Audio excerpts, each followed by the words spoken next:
Les citoyens qui sont sortis revendiquer les droits. Ils n'étaient pas armés. Vous avez tiré les armes.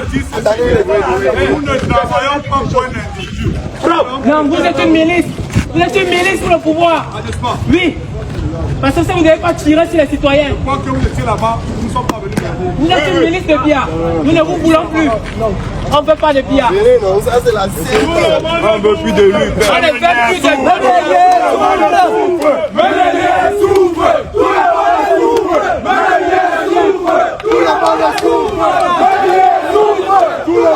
C'est un duel de choc, un face-à-face qu'aucune politique, aucun discours ne peut plus éviter. D'un côté, la population désarmée, fatiguée, mais debout. De l'autre, les soldats, la main tremblante sur la gâchette. Le cœur peut être serré, mais l'ordre venu d'en haut, implacable. Les uns défendent leur vie, les autres obéissent à la peur d'un pouvoir en fin de règne. Les jeunes sont là, torse nu pour certains, brandissant le drapeau du pays comme un bouclier dérisoire contre les balles. Ils crient, ils supplient, ils accusent. « Pourquoi tirez-vous sur nous ?» demande-t-il. « Pourquoi tirez-vous sur la population qui n'a pour seule arme que sa voix ?» Et dans ce cri, il y a tout, la douleur, la rage, la fatigue, mais aussi la dignité. Car ce peuple, malgré la misère, malgré les décennies d'humiliation, a décidé de parler, de se lever, de regarder l'armée droit dans les yeux. Ils ne veulent pas mourir, non, mais ils refusent désormais de vivre à genoux. Face à eux, des soldats souvent jeunes aussi. Certains détournent le regard, d'autres hésitent. On lit dans leurs yeux la confusion d'hommes pris au piège d'un système qui les dépasse. Eux aussi viennent du peuple. Eux aussi ont connu la faim, l'injustice, la peur. Mais ils portent l'uniforme et dans ce moment tragique, ils deviennent le mur entre la vérité et le mensonge. Le peuple les appelle milices de Paul Biya. Des mots lourds, durs, mais qui traduisent un sentiment profond, celui d'un pays trahi par ceux qui devaient le protéger. Car quand les armes de la République se tournent contre ses enfants, ce n'est plus une armée nationale, c'est un instrument politique. Et quand un soldat tire sur un citoyen sans défense, c'est toute la nation qui se vide de son humanité. Ce qui se passe aujourd'hui dans les rues n'est pas une émeute, ce n'est pas un désordre comme on voudrait le faire croire, c'est une explosion d'années de douleurs contenues, de promesses brisées, de jeunesse sacrifiée. Ces jeunes qu'on accuse d'être manipulés, de semer le chaos, ce sont les mêmes qu'on a oubliés depuis des décennies, ceux à qui on a volé le droit d'espérer. Aujourd'hui, ils n'attendent plus rien du pouvoir, ils n'attendent plus rien des discours, des négociations, des promesses. Ils n'attendent que le changement réel, profond, humain. Et ce changement, ils ont compris qu'il ne viendra pas d'en haut. Alors, ils le prennent à main nue. Pendant ce temps, au sommet, on tremble. Les palais se barricadent, les conseillers murmurent, les écrans mentent. On parle de maintenir l'ordre, mais quel ordre? Celui de la peur, celui du silence imposé. On dit protéger la paix, mais où est la paix quand le sang coule? Où est la paix quand les mères pleurent leurs enfants, quand les cris des manifestants deviennent des chants funèbres? L'ordre qu'on protège n'est pas celui de la République, c'est celui du trône. Et dans ce trône, il y a un homme et son système usé, fatigué, incapable d'entendre que le peuple n'est plus dupe.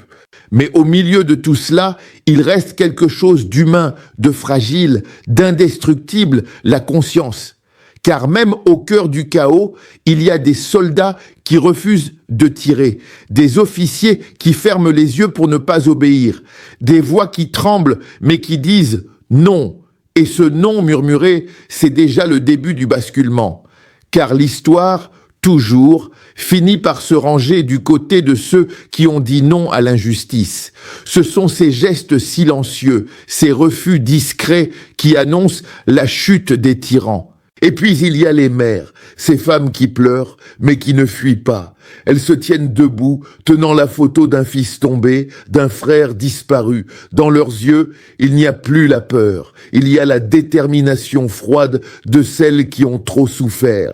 Elles ne demandent plus rien. Elles exigent. Elles exigent qu'on arrête de tuer, qu'on arrête de mentir, qu'on arrête de confondre obéissance et barbarie. Le peuple n'est pas contre l'armée. Le peuple est contre le crime. Le peuple veut croire encore qu'il reste des hommes d'honneur sous les uniformes, qu'il reste une part d'humanité dans cette institution blessée. Le régime, lui, ne comprend plus. Il ne comprend pas que quelque chose a changé. Ce ne sont plus des foules apeurées, ce sont des citoyens éveillés. Ce ne sont plus des murmures, ce sont des voix fortes, lucides, prêtes à affronter la mort pour un mot, liberté. Car la liberté, au Cameroun comme partout, ne se demande pas, elle se conquiert. Elle coûte cher, elle saigne, mais elle finit toujours par triompher. Et quand un peuple a perdu la peur, aucune armée, aucune dictature ne peut plus le contenir. L'histoire l'a prouvé 1000 fois. Ce soir, le pays tremble, mais il respire. Dans la poussière des routes, dans les chants étouffés des manifestants, dans les regards des enfants qui observent sans comprendre, quelque chose naît, quelque chose d'immense, d'irréversible. Ce n'est pas seulement une révolte, c'est une renaissance, un pays qui retrouve sa voix, une jeunesse qui retrouve sa dignité, un peuple qui redresse l'échine et dit « ça suffit ». Et à ceux qui sont encore du côté des armes, à ceux qui hésitent, une seule phrase résonne dans les consciences. Tu peux tirer sur ton frère, mais tu ne tueras jamais la vérité, parce que la vérité, elle, ne meurt pas. Elle traverse les générations, elle grandit dans la mémoire des survivants, elle s'imprime dans le sol, dans les champs, dans la douleur, et un jour, elle explose à la lumière. Alors oui, ce soir, le Cameroun pleure. Mais dans ces larmes, il y a aussi une promesse, celle d'un lendemain où l'armée ne sera plus l'ennemi du peuple, mais son reflet, où la jeunesse ne sera plus considérée comme une menace, mais comme une chance, où la peur cessera d'être un outil politique. Ce jour viendra parce qu'il est déjà en marche. Et quand il viendra, on se souviendra de ceux qui ont eu le courage de parler, de marcher, de défier les balles. Ceux qu'on appelait émeutiers, on les appellera héros.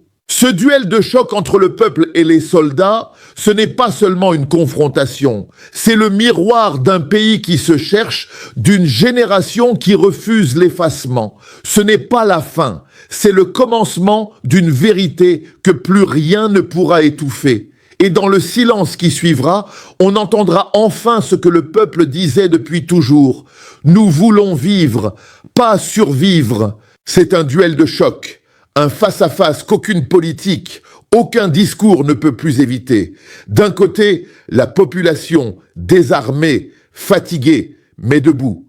De l'autre, les soldats, la main tremblante sur la gâchette. Le cœur peut être serré, mais l'ordre venu d'en haut, implacable. Les uns défendent leur vie, les autres obéissent à la peur d'un pouvoir en fin de règne. Les jeunes sont là, torse nu pour certains, brandissant le drapeau du pays comme un bouclier dérisoire contre les balles. Ils crient, ils supplient, ils accusent. « Pourquoi tirez-vous sur nous ?» demande-t-il. « Pourquoi tirez-vous sur la population qui n'a pour seule arme que sa voix ?» Et dans ce cri, il y a tout, la douleur, la rage, la fatigue, mais aussi la dignité. Car ce peuple, malgré la misère, malgré les décennies d'humiliation, a décidé de parler, de se lever, de regarder l'armée droit dans les yeux. Ils ne veulent pas mourir, non, mais ils refusent désormais de vivre à genoux.